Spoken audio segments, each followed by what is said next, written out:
Also today at the Micro Center, we got NVIDIA's latest GeForce RTX 5070 Ti model with 1440 dominance and DLSS. It has ray tracing, reflex, and Studio 16 gigabytes. Overclocking Upgraded. It's not a Overclocking 5080 or 5090, but for under $1,000, this is the closest you can get to that performance, being it has the 16 gig of GDR7. Now you're going to open it out of the box. She's going to show you what it looks like. This is the 3 fan model, high performance overclocking edition. So it is powerful.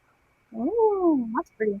For you people out there like me that are into AI, this will run small models all by itself. Blazing our plans are is we'll probably end up purchasing a second one of these, and we'll run them in Link, and then that will give us 32 gig of high-speed GDR7 DRAM. So the GeForce RTX. Oh, this is all light up RGB in here. Then I heat sinks, and you can see back the chip. What did it come with? Oh, we got a bracket. Where's that a bracket? Support it so you don't get sag, being in a long 3-fan model. It will put pressure on the PCI slot, so you really want to use a bracket. And then this? This is an adapter, yeah. If you only have running something with just PCIe 8 pins, you can use these. I don't recommend it.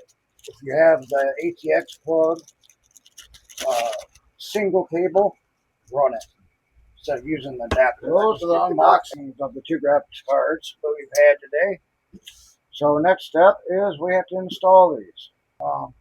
My lovely assistant Lily here will be here, and we will install them in Black Beauty and Kratos, the 2 PCs. And we'll have other tutorials too, like how to use this for AI, stuff like that. My lovely assistant Lily here will be here, and we will install them in Black Beauty and Kratos, the 2 PCs.